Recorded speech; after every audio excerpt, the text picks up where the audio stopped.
ಅದಕ್ಕೆ ನನ್ನ ಭಾವನೆ. ಏನ್ರಿ ಏನ್ ಮಾತಾಡ್ತಿದ್ದೀರಿ? ಶರಣರು ಹುಟ್ಟುವುದಕ್ಕೂ ಈ ಸಮಾಜ ಸುಧಾರಣೆ ಆಗುವುದಕ್ಕೂ ಏನ್ ಸಂಬಂಧವಿದೆ?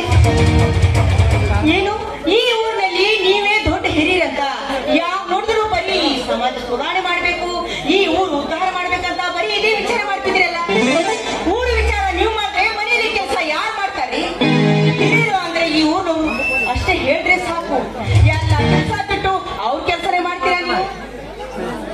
ಶಕುಂತಲಾ, ಮನುಷ್ಯಾಗಿ ಹುಟ್ಟಿದ ಮೇಲೆ ಎಲ್ಲರ ಬಗ್ಗೆ ವಿಚಾರ ಮಾಡ್ಬೇಕಂತದ.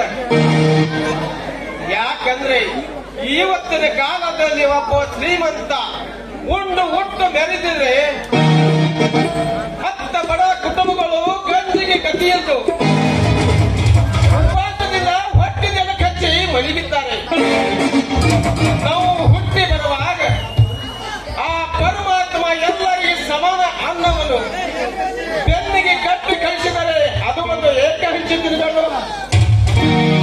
ಓಹೋ, ಸಾಹೇಬ್ರೆ ಇಷ್ಟ ತನಕ ಪೇಪರ್ ಓದಿದ್ದು ಈ ಬಡವರ ಸುದ್ದಿನೇ ಅಂದಂತಾಯ್ತು. ಏನ್ರಿ ಬಡವರು ಊಟ ಇಲ್ಲದೆ ಭಿಕಾರಿಯಾಗಿ ತಿರುಗಾಡ್ತಿದ್ದಾರೆ ಅಂದ್ಮೇಲೆ ಅಂತ ಬಡ ಭಿಕಾರಿಗಳಿಗೆ ಮನೆಯಲ್ಲಿ ತಂದು ಊಟ ಹಾಕ್ಬೇಕಂತ ವಿಚಾರ ಮಾಡ್ತಿದ್ರೇನು? ಅಂತ ಕೆಟ್ಟ ವಿಚಾರ ನಿಮ್ಮ ತಲೆಯಲ್ಲಿ ತರಬೇಡಿ.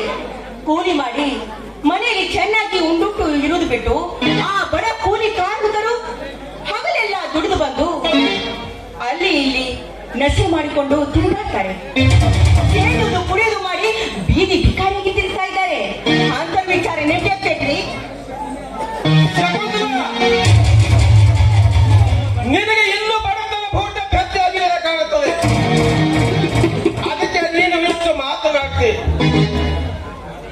ಅದು ಎಲೆಯಲ್ಲಿ ನನ್ನ ಜೊತೆ ನೀನು ಮಾತಾಡಬೇಕಾದ್ರೆ ಸ್ವಲ್ಪ ವಿಚಾರ ಮಾಡಿ ಮಾತಾಡು. ನಿಮ್ಮ ಜೊತೆಗೆ ಮಾತಾಡ್ಬೇಕಂದ್ರೆ ನಾನು ವಿಚಾರ ಮಾಡಿ ಮಾತಾಡ್ಬೇಕಾ?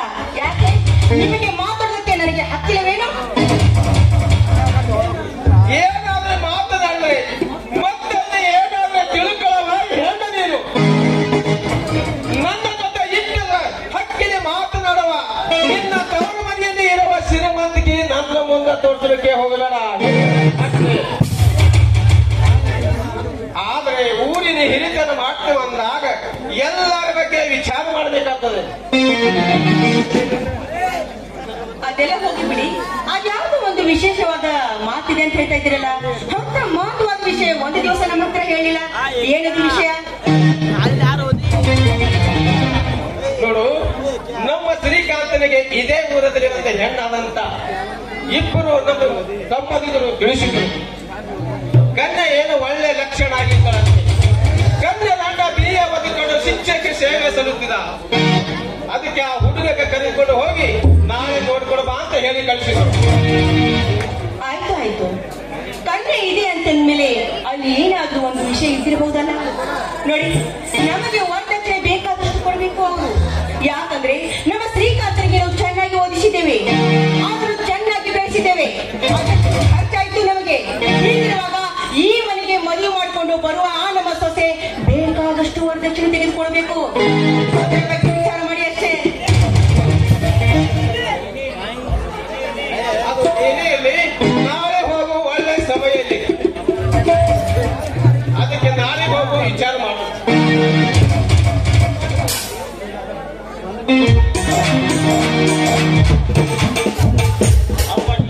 ಏನೋ ಎಲ್ಲಿಗೆ ಹೋಗಲಿಕ್ಕೆ ಅಪ್ಪಣ್ಣ ಗೊತ್ತಿರಲ್ಲ.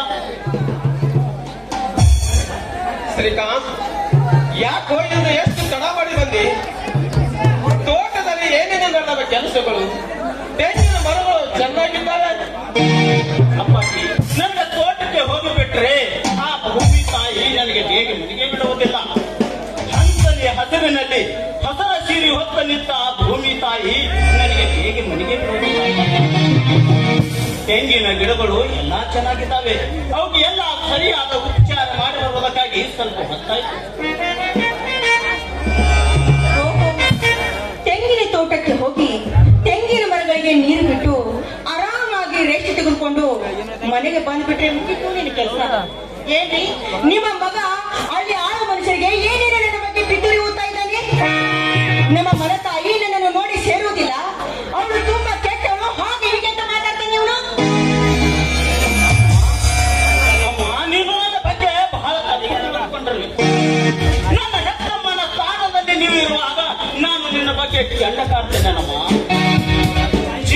ನಿಂತಾಗಲೇ ನನ್ನ ತಾಯಿಯನ್ನು ಕಳೆದುಕೊಂಡು ನಿನ್ನ ಹೆತ್ತಮ್ಮನ ಸ್ಥಾನದಲ್ಲಿ ನಾನು ತಿಳಿಸಿರುವಾಗ ನನ್ನ ಮೇಲೆ ಇಲ್ಲದ ಅಪರಾಧ ಹೊರಿಸೋದು ಇದು ಯಾವ ನ್ಯಾಯ?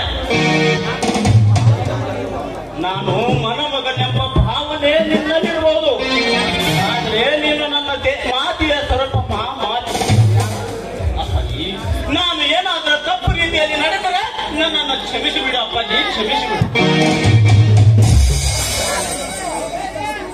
ಓನೆ ಬಿಡು ಶ್ರೀಕಾಂತ್, ಯಾಕೆ ಹೃದಯಕ್ಕೆ ಚುಚ್ಚುವಂಗ ಮಾತನಾಡು? ಶಕುಂತಲ, ಇವನಿಗೊಂದು ಮಾಡಿ ಇವನಿಗೊಂದು ದೋಡಿ ಮಾಡಿಬಿಟ್ರೆ ಆಯ್ತು. ಕಾಲ ಬರ್ತನಿಗೆ ತಾನೇ ಎಲ್ಲ ಅನಿಸ್ತದೆ. ಶ್ರೀಕಾಂತ ನೋಡು, ನಾಳೆ ನಿನಗೆ ಕನ್ಯೆ ನೋಡಕ್ಕೆ ಹೋಗೋದು ಹೋಗು ಏವತ್ತನಾಗಿರುತ್ತವ. ಏನೋ ನನಗೆ ಯಾವ ವಿಷಯ ಗೊತ್ತಿಲ್ಲದೆ ಒಮ್ಮೊಮ್ಮೆ ಕೊಂಡಾಣರು ಹೊಂಟಿರಮ್ಮ. ಈಗ ನನ್ನ ಮದುವೆ ಅವಸರ ಬೇಕೆ? ಇಲ್ಲಿ ಕನ್ಯೆ ಆದ್ರೆ ಯಾವ ಊರಿನಂತ ಸ್ವಲ್ಪ ತಿಳಿಸಿದ್ಯಾ? ಇದೇ ಊರಲ್ಲಿ ಜಗದೀಶನವ ಶಿಕ್ಷಕನ ತಂಗಿ ಶೀಲಾಂಬರವಳಿ ಹೆಸರು. ಕನ್ಯೆ ಒಳ್ಳೆ ಲಕ್ಷಣ ಆಗಿದ್ದಳಂತೆ, ಹೋಗಿ ನೋಡಿ ಬಂದರೆ ತಾನೇ ಗೊತ್ತಾಗ್ತದೆ. ಜೀವನದಲ್ಲಿ ಎಂದು ನಡೆಯಲಾರದ ಘಟನೆ ನಡೆದಿಲ್ಲ. ನಾನು ಮದುವೆ ಎಂಬ ಬೇಡ ವಿಷಯ ಬೇಡ ಅಂತ ತಿಳಿದಲ್ಲಿ ನಾನು ನೆನೆಸಿಕೊಂಡ ಹೆಣ್ಣನ್ನೇ ತಾವಾಗಿ ನೋಡಲು ಹೊಂಟಿರುವಾಗ ನಾನೇಕ ಬೇಡ ಅಪ್ಪಾಜಿ, ಇದಕ್ಕೆ ನನ್ನ ಒಪ್ಪಿಗೆ. ಮುಂದಿನ ಕಾರ್ಯ ನೀವು ನಡೆಸಬಹುದು.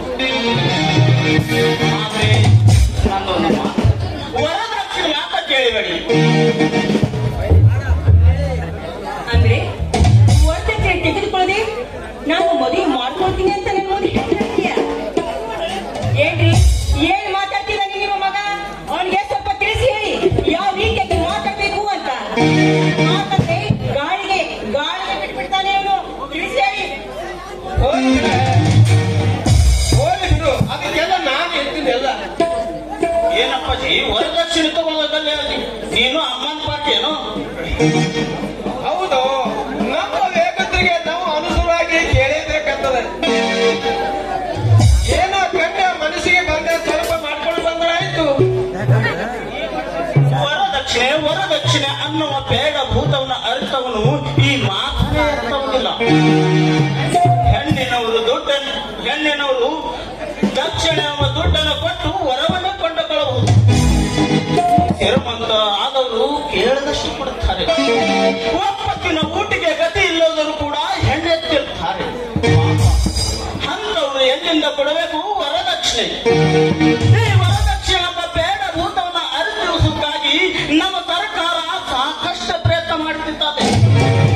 ಆದರೆ ಆ ಸರ್ಕಾರದ ಕಣ್ಣಿಗೆ ಮಣ್ಣ ರಚಿಸಿ ಈಗಿನ ಕಾಲದ ವಿಶ್ವಾಮಿತ್ರಗಳಿಗೆ ಎಂದ ಪರಿಜ್ಞಾನ ಬರುತ್ತದೋ ನಾ ಕಾಣೆ.